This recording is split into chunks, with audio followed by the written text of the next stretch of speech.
अस्सलामुअलैकुम। बोली इसमें खुश आमदीद। मैं हूँ गौहर इशरात। मैं हूँ अनविशा सलीम। हेडलाइंस आपने जानी। बुलेटिन का बाकायदा आगाज करते हुए सबसे पहले आपको बताएं कि रियासती फैसलों से लेकर घर के मामला तक बुशरा बीबी के अमल दखल ने मुल्क को नुकसान पहुंचाया और पीटीआई को ले डूबा। बुशरा बीबी की पसे पर्दा सरगर्मियां द इकोनॉमिस्ट ने बेनकाब कर दी। बरतानवी जरीदे के मुताबिक बानी पीटीआई एक कठपुतली थे जिनकी डोरें बुशरा बीबी हिलाया करती थी, जबकि झाड़ फूंक करने वाली खातून बरसरे इक़्तिदार आए बगैर किस तरह मुल्की फैसलों पर असरअंदाज हुई, आर्टिकल ने मुकम्मल अहाता कर दिया। कमज़ोर अकायद रखने वाले अफराद पर असरअंदाज होना, तोहम परस्ती को कैश कराना बुशरा बीबी के बाएं हाथ का खेल था। रूहानियत में पोशीदा शैतानियत, द इकोनॉमिस्ट ने बेनकाब कर दी। बरतानवी जरीदे में शाया आर्टिकल ने खावर मानिका का हवाला देते हुए अहम इंकशाफ किया। कहा बुशरा बीबी ने बानी पीटीआई को कायल किया कि अगर वो वज़ीर आज़म बनना चाहते हैं तो उनसे शादी करना पड़ेगी। खातून अव्वल बनने के बाद वो खातून खाना के किरदार तक महदूद ना रहीं और लामहदूद इख्तियारात इस्तेमाल करना चाहे। बानी पीटीआई के करीब तरीन तस्वुर होने वाले जहांगीर तरीन बुशरा बीबी पर काले जादू तक का इल्ज़ाम लगाते हैं। बुशरा बीबी ने बानी को कायल किया कि जनाजों में शिरकत से आपका इख्तिदार खतरे में पड़ जाएगा, जिस पर बानी ने जनाजों में शिरकत छोड़ दी। मज़मून में ये भी कहा कि अहम तकर्रुरियों, रोज़मर्रा के फैसलों, हत्ता के सफ़र के औकात तक में उनकी मुशावरत शामिल रहती थी। बास कहानियों में दावा किया गया कि ख्वाबों, रूहानी इशारों और चेहरा शनासी जैसे अवामिल भी रियासती उमूर में अमल दखल रखते थे। हद तो ये थी कि बानी पीटीआई के जहाज़ की परवाज़ भी बुशरा बीबी की इजाज़त से मशरूत थी। मुबैना तौर पर इस्टेब्लिशमेंट के चंद अनासिर ने बुशरा बीबी और उनके करीबी रूहानी हलकों के जरिए मालूमात का बहाव बानी पीटीआई तक पहुँचाया, जिससे इनके रूहानी एतमाद को तक़वियत मिली। द इकोनॉमिस्ट लिखता है कि हुकूमत में आने के बाद बानी अपने बड़े वादों पर पूरा नहीं उतर सके और ना 1 करोड़ नौकरियां दी, ना 1 करोड़ घर बनाए। आखिरकार अदम एतमाद के जरिए इन्हें इक़्तिदार से हाथ धोना पड़ा, जिसके बाद इन्हें करप्शन मुकदमा में सजाएं सुनाई गईं। इस दौरान बुशरा बीबी नहीं, बानी को इंतशार की सियासत पर उकसाया। उनके इशारों पर पुरतशद्दुद एहतजाज की तहरीक चलाई गई, जिसमें अस्करी तंसीबात समेत अहम इमारतों को निशाना बनाया गया। मजमून बानी के साथियों का हवाला देते हुए इन्हें सादा लोग करार देता है, जो बुशरा बीबी के अज़ाइम से ला इल्म था। मजमून के मुताबिक बानी पीटीआई को मजबूत बयानी के बावजूद रूहानी और इदारा जाती अनासिर के जरिए आसानी से मुतासर या कंट्रोल किया जा सकता है। बुशरा बीबी से मुतालिक मजमून की शरीक मुनसिफा ने बुल से गुफ्तगू में इंकशाफात किए। बुशरा तस्कीन ने कहा कि ये मजमून मेहनत और हकाइक का निचोड़ है। कहा उस्मान बुज़दार की तैनाती से लेकर तमाम अहम तैनातियों के पीछे बुशरा बीबी का हाथ था। वो अपने ज़राए से मालूमात हासिल करती और बानी पर यह बावर कराया जाता कि ये सब उन पर इल्हाम हुआ है। उन्होंने दावा किया कि बुशरा बीबी बानी पीटीआई पर मुकम्मल कंट्रोल रखती थीं। तो उनकी इनकॉम्पिटेंसी या फेलियर ऑफ गवर्नेंस है, वो सबके सामने है। अगर फैसले जादू और तावीज़ और निज़ाम और अखलाक के जोर पे होंगे तो फिर यही था जो पीटीआई की गवर्नमेंट का हुआ, जो बानी पीटीआई का और बुशरा बीबी का इस वक्त है।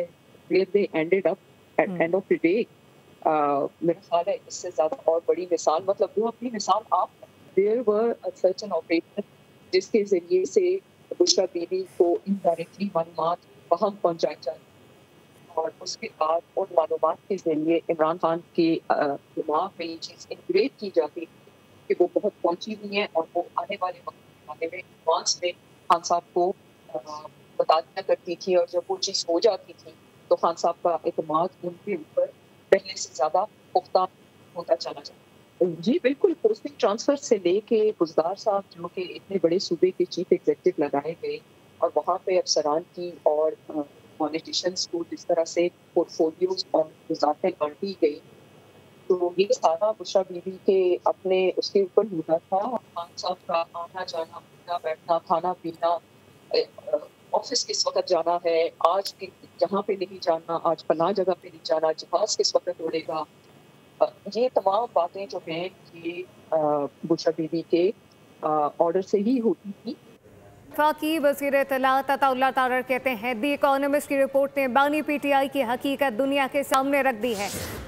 बानी पीटीआई के जितने फैसले थे रूहानियत के लिबादा उड़े इनकी अहलिया करती थीं। तमाम माशी सियासी फैसले इनकी अहलिया किया करती थीं। आज दुनिया के जरीदे कह रहे हैं कि बानी के फैसलों के पीछे झूठ बहतान का पूरा निज़ाम था। बानी पीटीआई बुशरा बीबी के कहने पर हुकूमती फैसले किया करते थे। बहुत ही बायानाज, बहुत ही मारूफ जरीदा है। कल एक स्टोरी शाया की कि इमरान अहमद न्याजी के जितने फैसले हैं वो एक रूहानियत का लिबादा ओढ़े उनकी अहलिया असरअंदाज होती थी सरकारी फैसलों के ऊपर। ये बाकायदा एक उनकी अपना एक रूहानियत का आइडिया था जिसके तहत ये फैसले किए जाते थे। इस शख्स की तारीख ये है कि ये जब बोलेगा झूठ बोलेगा और जब फैसला करने पे आता है तो आज दुनिया के जरीदे ये कह रहे हैं कि फैसलों के पीछे एक पूरा सिस्टम था झूठ का, बहतान का, और वो तमाम फैसले वो खातून खाना करवाती थी। वज़ीर रेलवे हनीफ अब्बासी कहते हैं गैर मुल्की जरीदे ने बानी पीटीआई और बुशरा बीबी को बेनकाब कर दिया। जरीदे ने दुनिया को बता दिया कि पाकिस्तान का इक़्तिदार पीरनी के हाथ में था। मीडिया से बातचीत करते हुए कहा कि बानी पीटीआई अपने दौर में किसी एजेंट को पाया तकमील तक पहुंचा न सके। इकोनॉमिस्ट ने उनके किरदार की दुरुस्त अक्कासी की है। करते थे वही आज द इकोनॉमिस्ट में लिख दिया गया है। पूरी दुनिया को बता दिया गया है कि कितना खतरनाक वक्त गुजरा है पाकिस्तान के ऊपर, कि किसके हाथ में था इक़्तिदार, जो जादूगर हुकूमत के अंदर जादूगरनी के हाथ में था, कि अपने दौरे इक़्तिदार में वो किसी चीज़ को पाए तकमील तक, जो अपना एजेंडा था उसको पाए तकमील तक ना पहुंचा सके।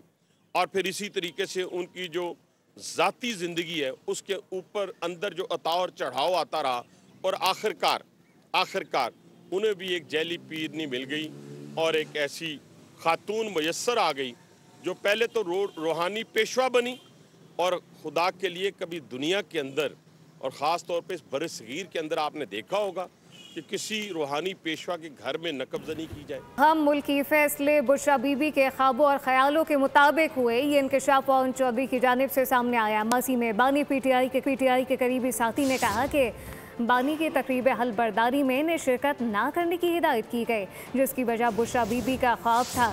पवन चौधरी ने यह भी बताया कि अफसोस की बात यह है कि सारी उम्र जो भी मेरे ऊपर उन्होंने एक्शन किया, जहाँ तक पाकिस्तान की बात है, आप पाकिस्तान के फैसले करने हैं। जब आप वज़ीर आज़म बन जाए तो आपने किसी की रूहानी जो है वो उसके ऊपर फैसले करने हैं कि उनको ये बिशारत हासिल हो रही है।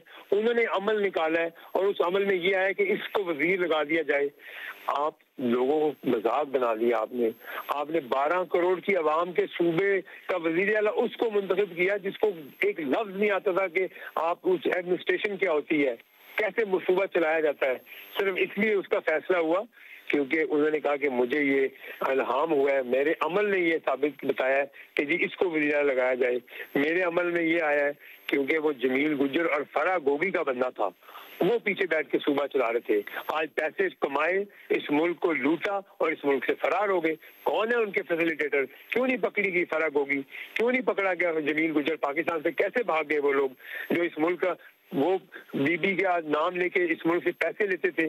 तकलीफ दे बात है जो इस आर्टिकल में छपा है। हमारे मुल्क की इंटरनेशनली हमारे मुल्क की कितनी इस पे इंसल्ट है कि हमारे मुल्क का एक वजीर आजम ऐसे फैसले करता था।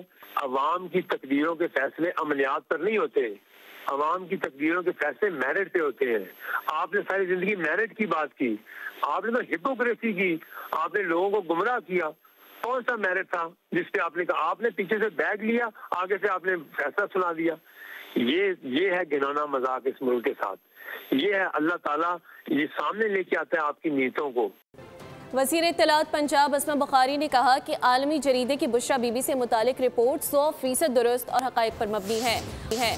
आलमी मीडिया में बुशरा बीबी के बारे में चर्चे हो रहे हैं और जाली पीर खानों और रूहानियत में छुपी शैतानियत से पर्दा उठाया जा रहा है। बुशरा बीबी ने बानी पीटीआई को 4 साल तक बेवकूफ़ बनाया और तब्दीली के दावेदार को करप्शन में मुलव्विस किया। मुखालिफिन को दीवार में चिनवाने वाली रूहानियत 3 साल से दफन हो चुकी है। के इलेक्ट्रिक ने धाबेजी पंपिंग स्टेशन की बिजली 36 घंटों बाद बहाल कर दी है। धाबेजी पंपिंग स्टेशन के तमाम पंप्स दोबारा फाल हो गए। तर्जुमान वाटर कॉरपोरेशन के मुताबिक शहर को मामूल के मुताबिक पानी की फराहमी बहाल कर दी गई है। बिजली 13 नवंबर को ज़ेरे ज़मीन केबल फॉल्ट के बायस मुअत्तल हुई थी। धाबेजी पंपिंग स्टेशन के 2 पंप्स बंद हो गए थे, जिससे शहर को 100 मिलियन गैलन पानी की कमी का सामना करना पड़ा। कराची एक्सपो में ऑटो शो जारी, इलेक्ट्रिक एम्बुलेंस मुतारिफ करा दी गई। शिरकत शानदार गाड़ियों को देखकर दंग रह गए। हमारे नुमाइंदे कफील अहमद तफसीलात बता रहे हैं, आगाह कीजिएगा कफील। पाकिस्तान में एक तब्दीली ये आने जा रही है, अगर हम बात कर ले खुसूसन हेल्थ के शोबे के अंदर, कि जो एम्बुलेंसेज है इस वक्त जो पाकिस्तान में चल रही है, पहली मरतबा जो फ्यूल के बगैर एम्बुलेंस जो है वो पाकिस्तान में दस्तयाब होगी। अगर हम बात कर लें तो 2026 में ये एक बड़ा कारनामा जो है वो होने जा रहा है। और इसकी खुसूसियात क्या हैं, इस एम्बुलेंस के हवाले से तफसीलात क्या हैं। मकामी कंपनी है पाकिस्तान की, उसके इस वक्त चीफ ऑपरेटिंग ऑफिसर हैं मोहम्मद एहसान अहमद साहब। एहसान साहब, पाकिस्तानियों को इस वक्त ये बताना है कि ये जो एम्बुलेंस है इसके फीचर्स क्या हैं, इसके प्राइस क्या हैं और क्या क्या खुसूसियात हैं। जी अस्सलाम वालेकुम जी। देखिए जी, ये जो एम्बुलेंस आप देख रहे हैं इस टाइम, ये वेरिएंट जो आपको नज़र आ रहा है, ये तकरीबन वही साइज़ है जो इंटरनेशनल स्टैंडर्ड के ऊपर एक चल रहा होता है। और हमने जो इसकी कन्वर्जन की है वो भी एज पर द ईएन स्टैंडर्ड के ऊपर फॉलो करते हुए कंप्लीट हमने इसके अंदर मेडिकल की कन्वर्जन की है। ठीक है जी। इसमें हमने ऑक्सीजन सिलेंडर्स की प्रोविजंस दी है, इसके अलावा हमने बीपी टेस्ट दिए हैं और जितने भी मेडिकल इक्विपमेंट्स हैं वो इसके बीच में इंस्टॉल्ड हो सकते हैं और इस टाइम के ऊपर इंस्टॉल्ड हुए हैं। आपकी मेंटेनेंस चल रही होती है और एक जो फ्यूलिंग कॉस्ट है वो आपकी बहुत 100% रिड्यूस हो जाएगी अगर आप इसको एज अ ईवी के तौर पे यूज करते हैं। ईवी के तौर पे एक अहम सवाल ये कि आप ये बताइए कि हुकूमती सतह के ऊपर, तो वो पंजाब गवर्नमेंट हो या सिंध गवर्नमेंट हो या केपी गवर्नमेंट हो, और इसके अलावा एनजीओ ने किस लेवल के ऊपर आपसे कॉन्टैक्ट किया अब तक हासिल करने के लिए? जी बिल्कुल, हमारी बातचीत चल रही है सबसे, और हमने इस वेरिएंट को एज अ इंट्रोड्यूस भी कराया है कि गवर्नमेंट इसके ऊपर इनिशिएटिव ले। जी, ये एक अहम खुशखबरी है पाकिस्तानियों के लिए भी। अगर हम बात कर ले ओवरऑल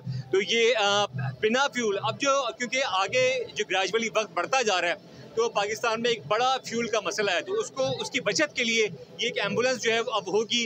ना सिर्फ अस्पतालों में, मुख्तलिफ गवर्नमेंट्स के जो है वो इसको हासिल करने के लिए इस वक्त बातचीत चल रही है, और डिफरेंट जो NGOs हैं वो करने के लिए जो है वो इनसे बातचीत। बहुत शुक्रिया कफील। कराची के निजी होटल में 8वीं सिंध लिटरेचर फेस्टिवल का इनेकाद किया गया। फेस्टिवल में अदब सकाफत पर मबनी सरगर्मियाँ जारी हैं। तफसीलात क्या हैं, मरियम हसन से जानते हैं।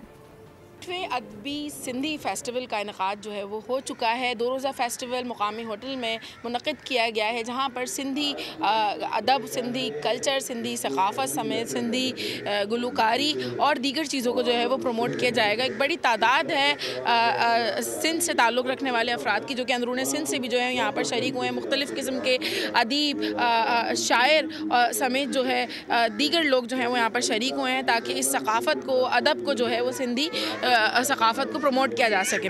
एक खातून हमारे साथ मौजूद हैं, हम उनसे बात करते हैं। आप क्या समझती हैं इस किस्म के फेस्टिवल्स जो हैं कितने इंपॉर्टेंट होते हैं, खुसूसन हमारी नौजवान नस्ल के लिए?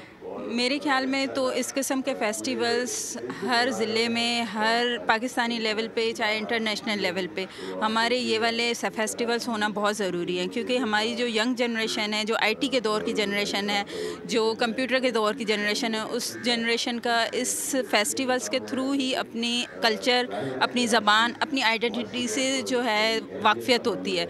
अदरवाइज़ तो हम एक मिक्स कम्युनिटी बन चुके हैं, तो इसलिए ऐसे फेस्टिवल्स होना बहुत ज़रूरी है हमारे माशरे में, चाहे वो सिंधी हों, चाहे वो पंजाबी हों, चाहे वो सराइकी हो। यकीनन पाकिस्तान जो है वो एक मुख्तलिफ़ किस्म की ज़बानों के रहने वाले मुल्क का नाम है, जहाँ पर हर ज़बान की अपनी एक अहमियत है, इनफरादियत है। यही वजह है कि हर साल हम देखते हैं कि मुख्तलिफ़ ज़बानों के अदब को जो है प्रमोट किया जाता है, और एक दफ़ा फिर से 8वीं दफ़ा जो है ये सिंधी अदब फेस्टिवल का जो है वो इनेकाद किया गया है, जिसमें बहुत शुक्रिया। Pakistan women's blind cricket team ने श्रीलंका को 221 रन से शिकस्त दे दी है। महरीन अली ने 78 बॉल्स पर 230 रन बनाकर आलमी रिकॉर्ड कायम किया। प्लेयर ऑफ द मैच करार पाई। जवाब में श्रीलंकन टीम 120 रन पर आउट हो गई। मीरानी ने 51 और मतीशा ने 29 रन बनाए। पाकिस्तान की तरफ से नूर फातिमा, हुरिया मलिक और सुमेरा मलिक ने एक विकेट हासिल की। इस बुलेटिन से फिलवक्त इतना ही। मज़ीद अपडेट्स के लिए विजिट कीजिए bolnews.com। आप देखते रहिए बोल न्यूज़। सब्सक्राइब करें और बेल दबाएं ताकि कोई खबर रह न जाए।